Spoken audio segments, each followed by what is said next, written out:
Hello,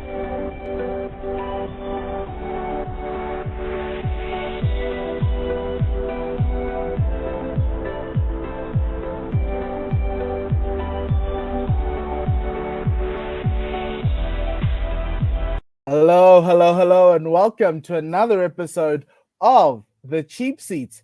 This is your weekly Premier League podcast. It's myself and Cyrus today, Arsenal versus Chelsea. Everyone else has gone on holiday or on leave, but we're keeping going. We're 2 weeks until we break for the World Cup. The World Cup in Qatar. If you're an organizer for the Qatar World Cup, please know that I love Qatar and would love to be there. I heard that they were paying people to go and just be spectators and support the World Cup.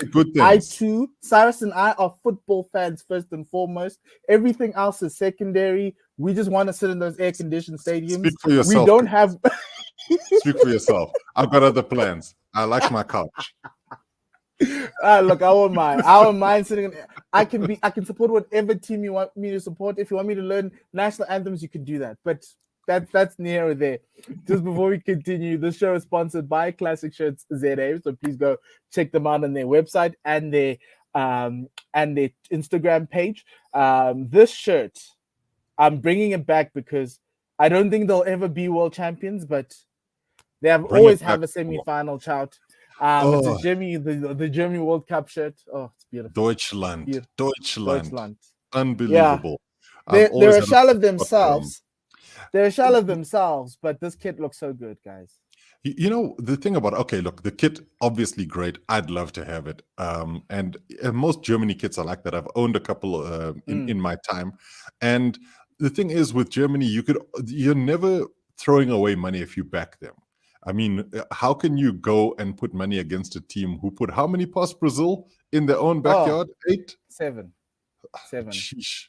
That's a team. And what I love about the German football team, the German national team, is that they're never peppered with like superstars. They'll have great players just playing their roles. They're kind of like the San Antonio Spurs of football. You know, everybody knows what they've got to do, and then they do it as well as they can. I mean, if you think about it, how is it possible that Miroslav Klose is one of the greatest World Cup players to have ever played? But if you ask what his club form was, or, you know, what of his individual performances were, you're like, no, if you asked him where he played his club football. Exactly.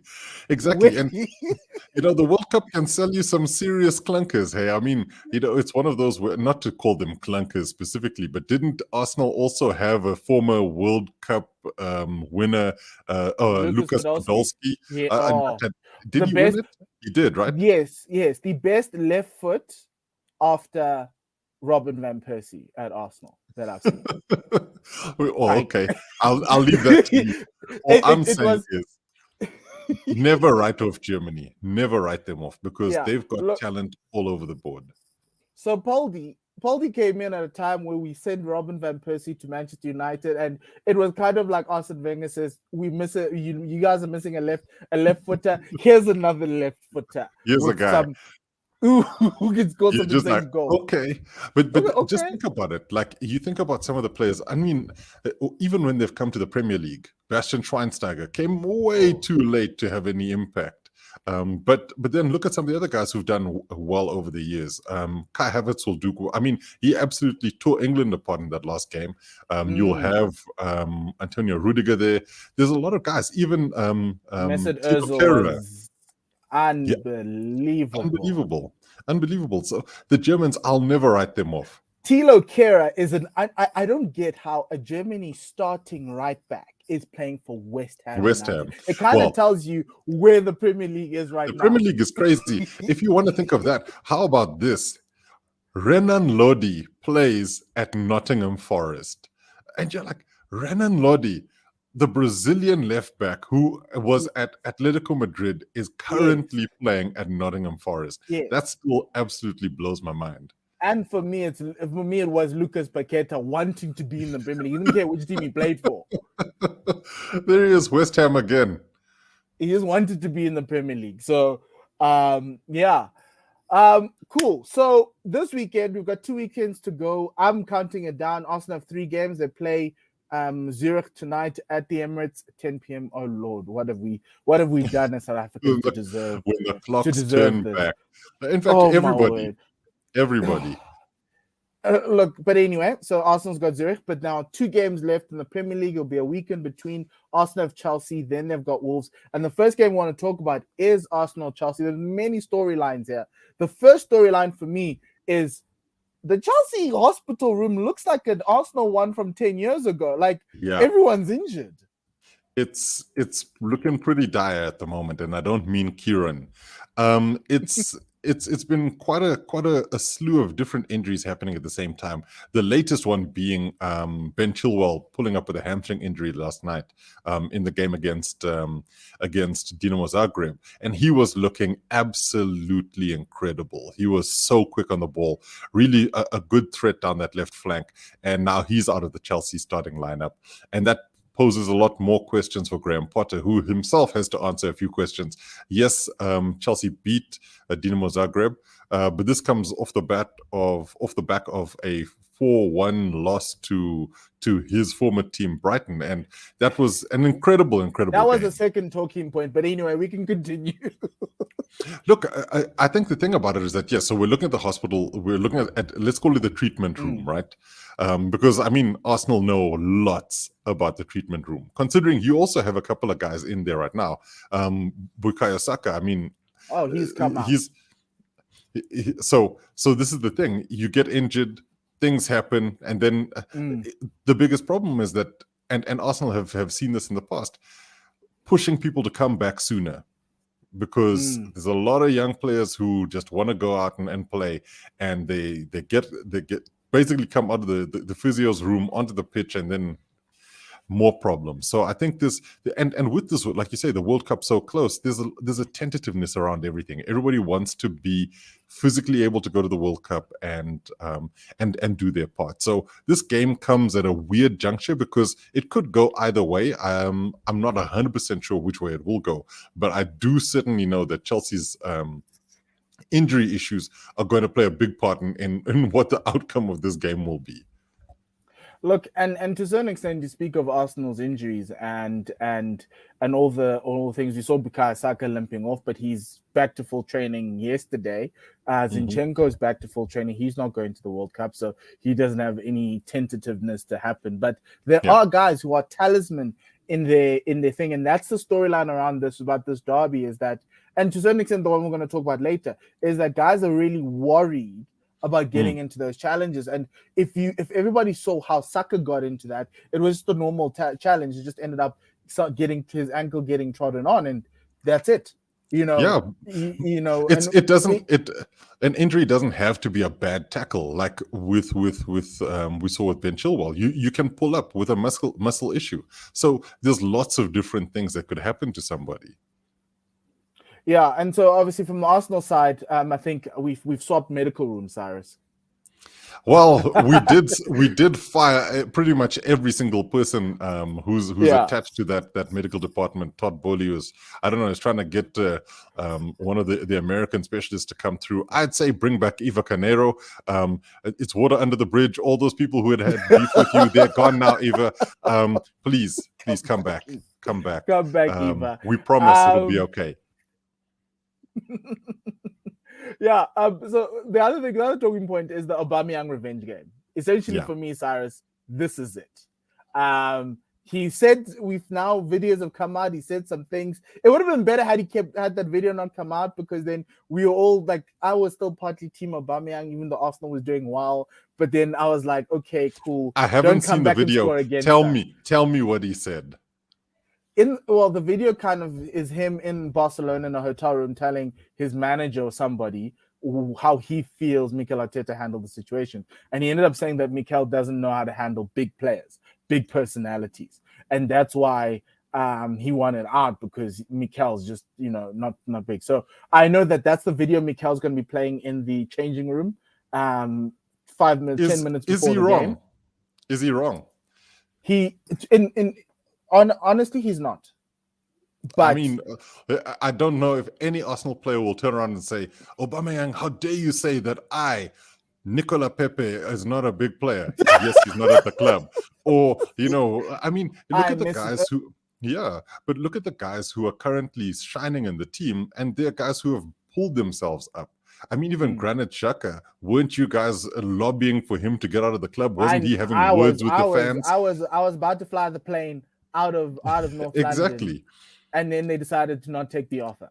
You're actually they're like, no, don't worry, no need to come through, Mpho. I think we've got this.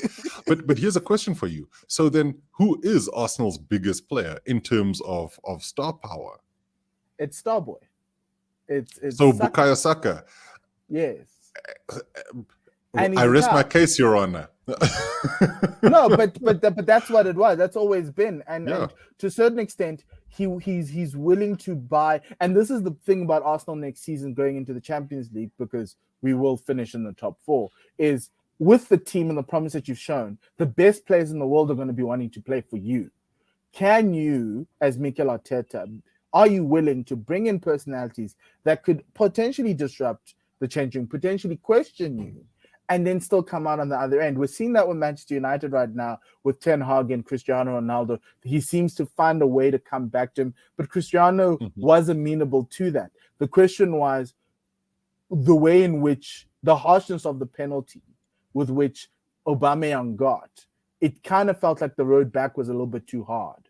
And to a certain extent, the reason why we're not in top 4 largely is because of that decision. You can't sit there and say, we're not in top 4, but not blame Arteta for the fact that Aubameyang, who comes with goals, was being ostracized and then all of a sudden sent to a Barcelona side without even asking for someone back. It was better to resolve it by sending out your best player as opposed to getting rid of the coach. And it's one of those situations. I mean, Arsenal obviously backing Arteta in that situation, and rightly so. The coach should generally be backed. And then you also have to work with whatever you get from that. So, like I say, I'd be very surprised. I mean, look, people will try to find a offense where there is none. And so you'll be like, yes, that video where he came out and he said, this guy wasn't so great. I was like, well, I mean, let's do the homework here. But what I can tell you, Cyrus, is that Arsenal fans are going to be hoping that he doesn't score. But does he score against Arsenal on the weekend? Well, I honestly don't know. And to tell the honest truth, and let's get into the nitty gritty around the actual game itself, right? Because I think that we've got a really interesting game in store for us, especially when you look at the way Arsenal play, and also looking at what Chelsea's deficiencies have been over the last couple of games. So I think that Graham Potter's trying to find a way to make the team click by creating chances, scoring goals, and in so doing has then opened up space in the sort of defensive spaces where Chelsea are just not being they're not able to defend well in transition, and that's been a major problem. So having the injury issues that the team has at the moment, you're then looking around and saying, okay, so where do you get A, the defensive cover, and then B, the go forward ball? Because if Kovacic is out of the Arsenal game, you really don't see a midfield that has any sort of potential to move forward. However, there is the opportunity for a couple of other players to really step up. Somebody like Conor Gallagher, somebody like Ruben Loftus-Cheek, who could try to become more of a dynamo and a decision maker within that midfield engine room, and then work your way from there. I just think that there's going to be a real issue with pace down the flanks. Marco Correa was being absolutely torched by Jesse March. Geez, listen to me. By Solly March. Solly March in the Brighton game. He was tearing him to shreds.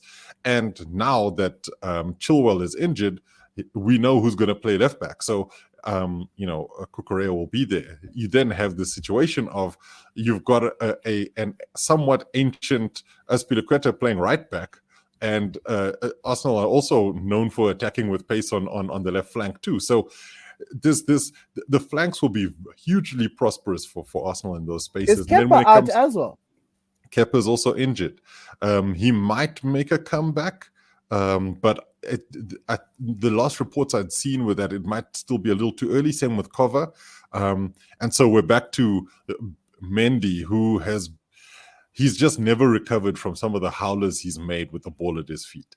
And do you think sheesh, that guy. We'll talk about Mendy because I think I'm worried. But Mark Cucurella, you mentioned him. Do you think he was a little bit of a panic buy? Did the expectation meet the reality? So let's look at Cucurella, right? When he signed for Chelsea, who had he been linked with before that? Manchester City. So it can't be that two of the bigger clubs in the country looking at this guy think, oh, a tasty bit of business here. Cucurella is a good player. The thing is, I think he's being shuffled around a lot and he's struggled to find form, especially when he's playing like left center back. That's definitely not his position. So if he's playing more of that left wing back role, it is a little bit better for him. Though when you look at what he was doing at Brighton, he was more in the go-ahead, go-forward position, and that was where he was most effective, as opposed to in the defensive ranks. So I think that he's finding life really tough. But I'd still take him over Marcos Alonso, even though Marcos Alonso finished the ball like a striker and had an absolutely deadly free kick. But I feel a little better about Cucurella as a defender than I do about Alonso. You just shocked me. I thought Marcos Alonso had left Chelsea already, but maybe he's he's gone. He's at Barcelona. But I'm saying if that had been who was still there. Because I thought Barcelona put the view. No, he's gone. So here's my thing about the nitty-gritties when I look at Chelsea, and I'll bring in what Arsenal tend to attack with five. It's a 2-3-5 situation where the two center backs will come in and then the two wing backs cut inside, and then you have like a 5-man attack. But then because and largely because Granit Xhaka is now pushing in, so effectively Arsenal play with like 2 10s. Yeah. And I look at Ruben Loftus-Cheek, I look at Jorginho, and I look at Conor Gallagher in that midfield, and I just see it being overrun. And to a certain extent, that's where you stop Arsenal. You stop Arsenal in that little. You have to pull Granit Xhaka out of that. Out of that, the attacking yes, spaces. You kind of need to like stop him there because obviously, but because Arsenal's so reliant on Partey, and Partey's having a gem of a non-injured spell and a spell on its own. And I look and so for me, obviously, spoke about the flank, spoke about the defense. It's going to be hard, but in midfield, it's going to be even harder because of the fact that those injuries are all there. There's no Kante, there's no Kovac. Yeah, it's madness. And Ruben Loftus-Cheek, as much as I like him, he's never been the same since that injury he picked up in the States a few years ago. Yeah. But that's the other thing. I mean, I agree with you. So when you look at this Chelsea team, where do you, as an Arsenal supporter, say, "Gosh, I hope X, Y, and Z doesn't hurt us today"? Aubameyang at the top. That's only because and possibly Sterling if he can overrun my defenders. But outside of that, I'll take Sterling shooting any time.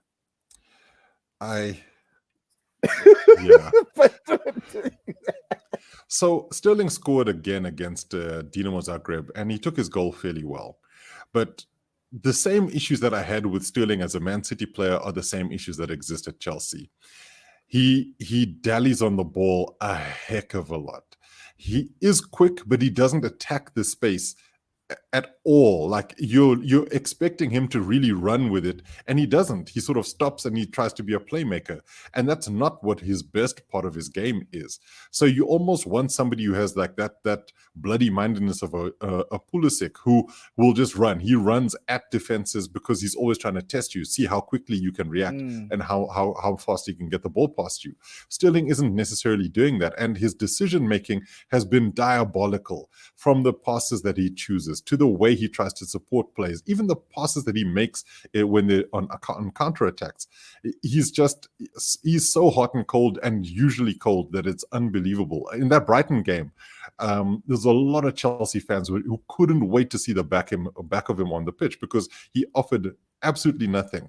And then so you look at the other flank, and this is the other thing, is that I think that the Dinamo Zagreb game also kind of gave a sense as to where Potter might go against Arsenal, because he played with it was a sort of 4-man defense, with two midfielders in front of it in Jorginho and David Zakaria.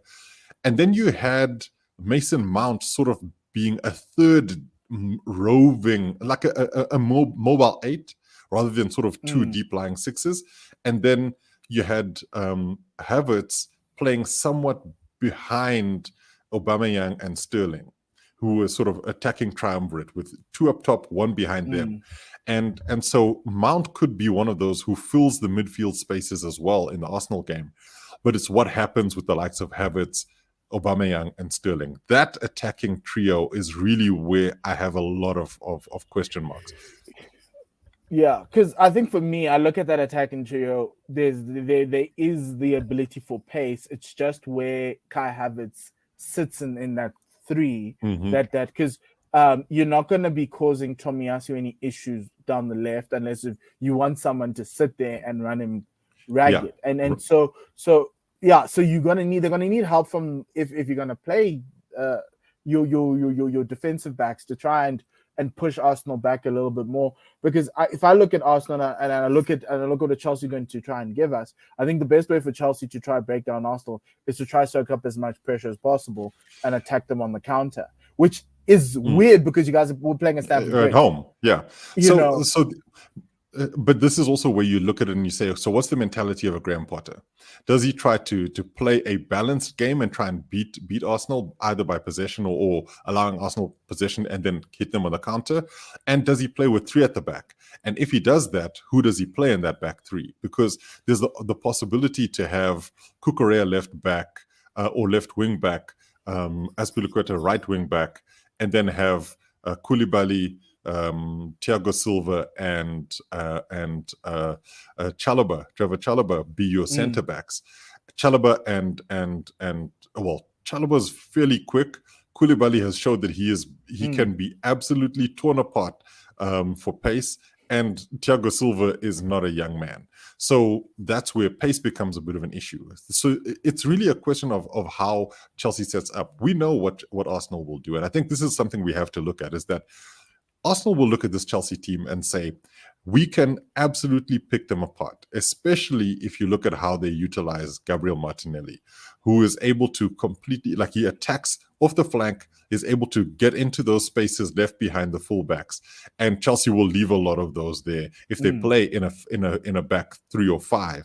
So that's why I think you were more likely to see a back 4 with a sort of Cucurella playing a deeper lying left back, but that really then means that there's not a lot of creativity or movement around that. So, I mean, where do you think Arsenal's main attacking threats come from?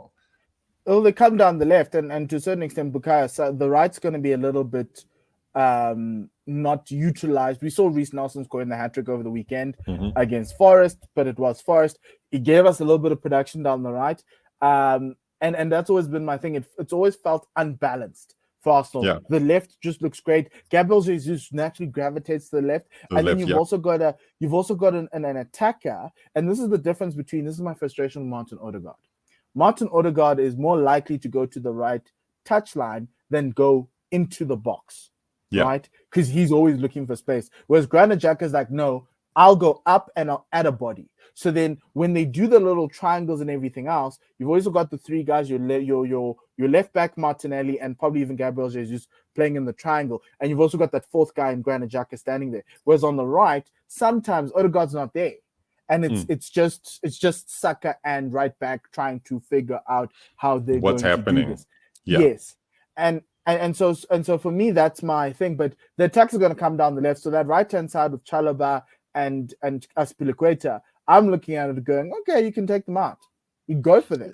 Definitely. And the other thing is that whoever's going to play on the right amongst the front 3 needs to come back and defend, because everyone wants to defend with 11 these days, right? Yeah. And that's going to be quite an interesting one to see whether Sterling will. But Sterling's done well defensively this season. He's dropped back. He's put a tackle in here and there. Yeah. Yeah, but he's there. That's the thing. He's offering a body as a defensive space. Yes. Yeah. The only problem is, how do you get yourselves back up? And that's where the center midfield comes important, because when you take possession, everyone goes down the middle. And whoever's going to be down the middle And that's going to be interesting for Mason Mount. Can he be the guy who can then be the engine that moves the Conor Gallagher, be the engine that moves this thing forward? Because if you look at Arsenal, the outlet for Arsenal is inside. It's Partey, he takes the ball, he turns around, he moves it forward. Or sometimes it'll be Granit Xhaka, and they'll do it. And that's where they roll the game forward. And that's where, for me, that's my biggest thing with Chelsea, is that engine room is no longer there. That once feared midfield is now just a shadow of itself. And so I think for me, that's where Arsenal might just come out of that. But it's a London derby. It's a London derby. Can happen, Cyrus. What's your prediction? Or what did you want to see? Maybe it's the pessimist in me that says this should be an Arsenal victory, maybe a sort of 2-1. But I did say that United would beat Chelsea at Stamford Bridge, and that ended up being a 1-1 draw. I think Chelsea have serious problems trying to sit on a lead. And so they're also very wasteful when there are chances that are being created, because they take the wrong pass and make the wrong decision. I think that this is... Okay, there's going to be two Cyruses here.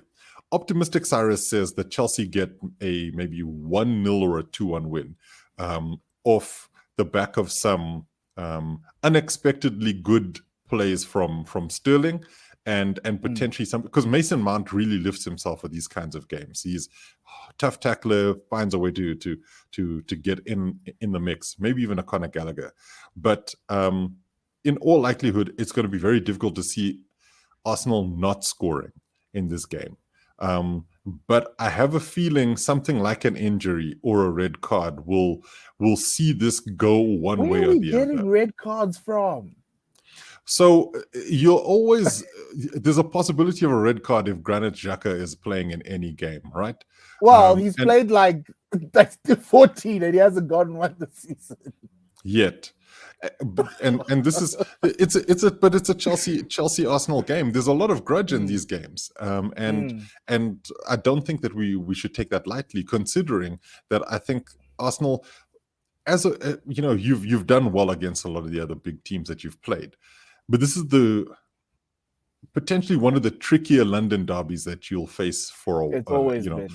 I mean, yes, the North London derby is the big one for you guys, but the reality is Chelsea Arsenal has always been a tough game, and has swung wildly over the years.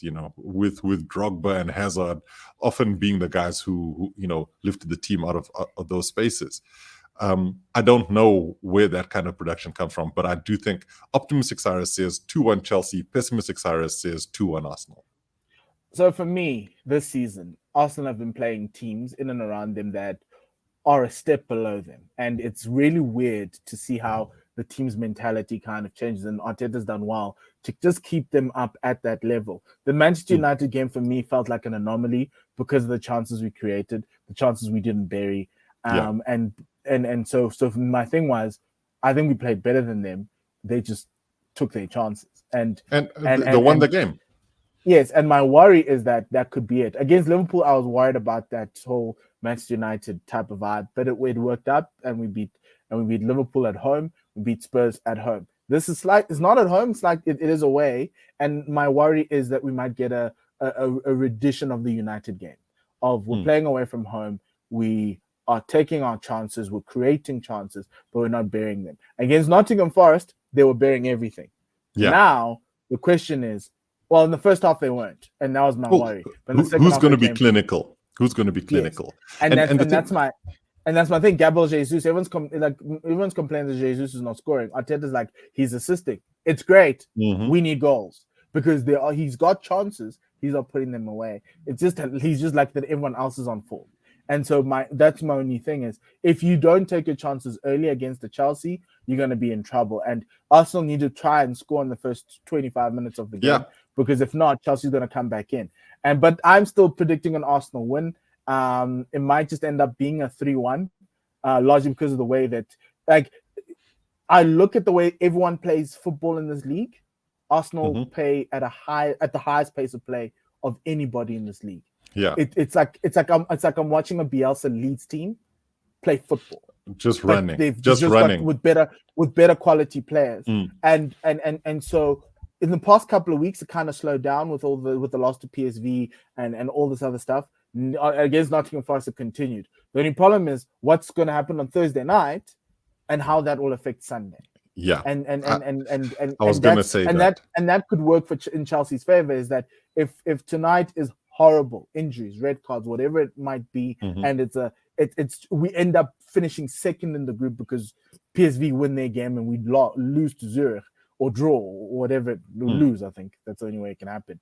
And then Arsenal go into the weekend with a bit of a thing. But Arteta's done well to bounce the teams back, and he's done well to kind of get the things going. It's just, can you get these guys that energy up every single game, especially for this one? It's a little bit easier for this one because you can throw Aubameyang in their face. You can throw Chelsea. The big games. The big games are always, and the managers have always said it's easier to get somebody up for a big game because there's a lot at stake. Yeah. But Cyrus, let's move over to that other derby. I call it a derby because it's a top six. It's a big game, top six big game. This one is of teams who are, they've been struggling.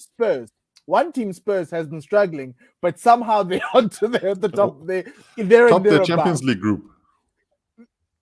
Not even there, Yeah. And then the other team has struggled, and they are just nowhere. They play well in Europe, apart from Napoli, but they are just horrible. They are horrible against teams that are better than them, and then teams that like plan for them properly in the Premier League that give them no space. They are just even worse. And I think, how do you see this game? Because I think for me, guys are looking to the World Cup now, especially in those two teams, because the season hasn't started well. They're probably like, let's just get to the end. I wish Dean was here because I saw something about Heung-min Son having an eye socket injury. Lord, no, and there might be chances of him missing the World Cup. But everything is like, because I think he fractured the bone around the eye socket or something like that. So it's a big issue. And if he's out for the Liverpool game, and that's also potentially likely, then you're like, okay, so what does this mean? Because he needs surgery to get it fixed. And it's a tough one because when you look at Spurs, they have also had their injury issues. Kulusevski is not been around at all. And where do they get their attacking impetus from? Kane hasn't been as effective as he needs to be. He's been playing with like the likes of Lucas Moura, but even in adversity, and this is what's been really interesting to see. You look at their last couple of games, they've come from behind and gotten results. It was like that against Bournemouth. It was like that against Marseille. And so there's a doggedness within this team that shouldn't be overlooked. And I think that where they lack in quality in some of the players, they're still battling hard. So somebody like Højbjerg will be a really important figure in this particular fixture. But when you also look at their failings, they've struggled against teams who have quality, right? Yes. And that's the thing. That's the thing for me, the Mo Salah effect for me, because Mo Salah is now finding a spot of form now at the wrong time because we're going to the World Cup, and he's not going to the World Cup. Egypt are not going, right? No, they're not. They got knocked out by Senegal. Yes, and so he's finding form. He scored in Europe in midweek. He's a top goal scorer in the Champions League. He's getting there. Darwin Núñez is somehow fitting in, looking good. Yes, they've got injuries, but up front they're fine. In the midfield, that's a problem. We spoke about Fabinho is a shell of himself. Thiago's no longer the dominating midfield presence that he once was. Thiago used to be. There were always these players who were elusive, who were defensive midfielders who can be the metronome, but also be great defensively. Now he's like, okay, I just want to go forward. Like someone else needs to defend, and then tough you look place to be. And it is. And then you look at the defense, and so many questions, so many mistakes. Joe Gomez on the right during on Saturday, and their failings and their confidence, And I think for me, when I look at this, it says Spurs to me. I'm like, okay, from a confidence perspective, yes, we're not playing well, but it's not as bad a dumpster fire as it is. There's two dumpster fires. One's like embers. The other one's like flaming hot. Oh, look, I get you. Yet I look at this game and I think this is the kind of game where Roberto Firmino is the one who decides everything. He's done absolutely nothing for ages. Not to say that he's done nothing, but that's just how the narrative goes. He's not been the talk of the you've town. You've just equated Firmino to Divock Origi. That's what you're trying to tell me. Oh, my goodness. Well, it's not just that's how me. Firmino has become. It's not just me. It's Jurgen Klopp who's done that too. But the thing is that they do have options. So where Spurs will struggle for attacking players with Son out, Liverpool can say, okay, fine, we've got Darwin, we've got Firmino, we've got Mo Salah. These guys can actually go out there and do a bit of a job, even if we have to chuck some of the youngsters in there too, like not Fabio Vieira.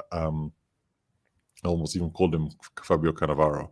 The other youngster, yeah. Carvalho, yes. Carvalho. So they've got some youngsters that they might chuck at Spurs if they need to. This really comes down to how well Spurs manage in the midfield spaces, as you've said, and also just how dogged they'll be when they need to be, because I think that we're still struggling to see the very best of Bissouma, and he needs to be somewhat unleashed. Højbjerg has had a very good season so far, though it's not necessarily counted for points all the way through.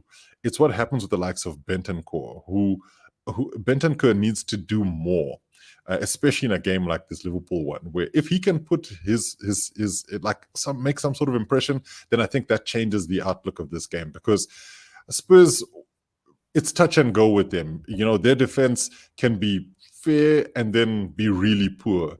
And then it just goes in waves. Eric Dyer, Romero, the likes of Emerson Royale, whoever is playing left back on any given Sunday, whether it be like Ryan Sessegnon or Perisic or whoever.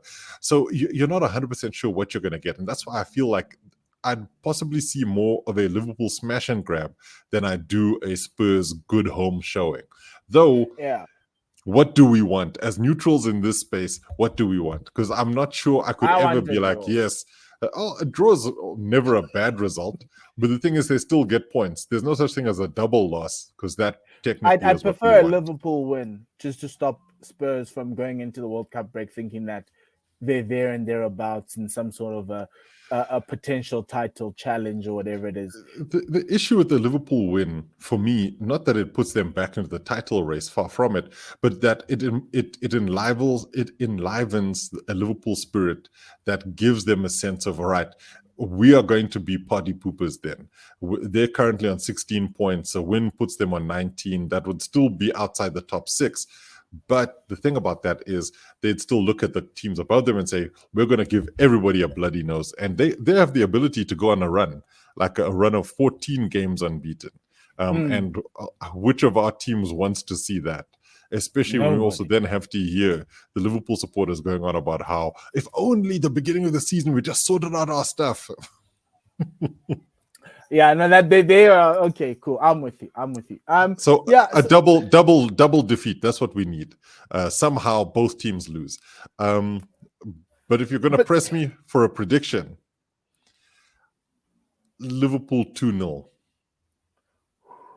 I'm going down that route largely because Son and Kane are not at their level, are not at that elite level. I'm just surprised that Conte, with the work they've done in the summer, couldn't come out with an 11 that they did their business so early. You're like that kid in an exam who stops writing an hour into a 3-hour exam, and you're like, I got this. And no, but you he's like a B student. Do you get what I'm saying? Mm-hmm. So it's like he did everything, but he forgot that there's like another section. And he walks out of exam, and everyone was like, "What did you do for section 3?" And he was no, but there was a section 3. Yeah, that's how it feels to me. That's how they cross the window feels. It's like they were done so early. We were like, "Oh, okay, Spurs." Well, I guess the one player we haven't even brought up is Richarlison, and I'm not sure if he's fit. I think he is. And he could actually be a bit of a spoiler in a game like this because he plays hard. And, there's also that... World Cup? after an injury scare? Richarlison is also the kind of guy who, like, he's wild. He's going out there. Hey, like, he knows he's going to the World Cup. It's just he doesn't want to go there on crutches. So I think he's going to go there and play as hard as he can. Because the other thing about all of this stuff about saving themselves for the World Cup is this: everybody wants to go to the World Cup in form. That's also the other thing. So if you can get a goal or bag an assist or be part of something that really puts you on a high, then I'm sure these guys will. And that's what Antonio Conte will be saying to them. He looked, he was sitting in the stands because I think he got sent off in a previous game. So he was banned at the Champions League game. And even when Spurs scored, he looked as if it was as if he was just eating a dry sandwich. He just couldn't be bothered. And I think there's some real mentality issues that need to be sorted out from the coach all the way down to the players. They've got to sort themselves out. Yeah, look, I prefer a draw, maybe a 3-3, just to make it entertaining. But 1 point each is the worst case scenario for me. But if there was best case for you. Best case, yes. But if there ever was to be a winner of this game, it has to be Liverpool. Bring them, because the thing is what Liverpool does, right? They win a game, then they realize they're back. You know that they're going to lose in the final weekend. For me, Liverpool losing in that final week before the World Cup, it's going to give their fans 6 weeks of heartache, and then England's going to hurt them even more. And then it's going to be they're going to have a horrible Christmas, and they're going to come back on Boxing Day, and they're going to just see another level of hurt. But yeah, I think, Cyrus, let's just leave it there. We must. Manchester United play Aston Villa. Aston Villa, I don't know who your coach is, but you guys are playing good football. Please also do God's work. Go and do God's work this weekend. And who's City playing? Because they need to do God's work. Fulham, yes, come on. Marco Silva. We need you to do It's not happening. You know this. Do you know what's made this title race so intriguing, right? Mm-hmm. Man City and Arsenal are only going to play probably in February and March. Their first game in February and March.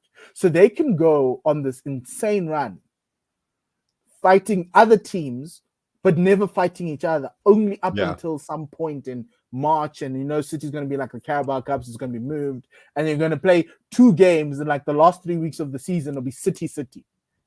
Just remember this, Mpho.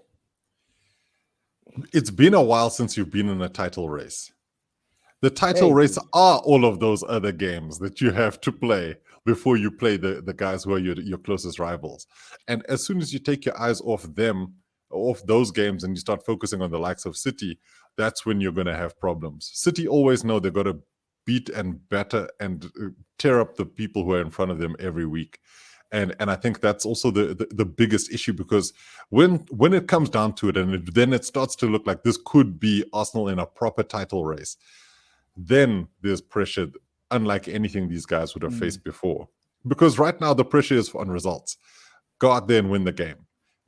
But as soon as you start beating all of the big teams, as soon as you start collecting a lot of points against teams who could have beaten you in the past, and you're the only ones who are looking, like you're there, you're looking behind you going, wow, we're setting the pace, then things change. So it's going to be interesting to see what happens in the run-in, considering that it's like it's only 2 points separating you and City, and then another 3 points with Spurs behind them, and then Newcastle, United, and even Chelsea who are 10 points behind you. It's 12 games into the season. There's a World Cup break in between. We are set for chaos, Mpho. We are set for chaos. Okay, cool. Let's leave it at that. We're set for chaos 2 weeks before the season drops off, because we have a World Cup in November. Enjoy the games. Have a great time. Enjoy the big games. Also enjoy the smaller games. There's some nice little nibbles around there. Yep.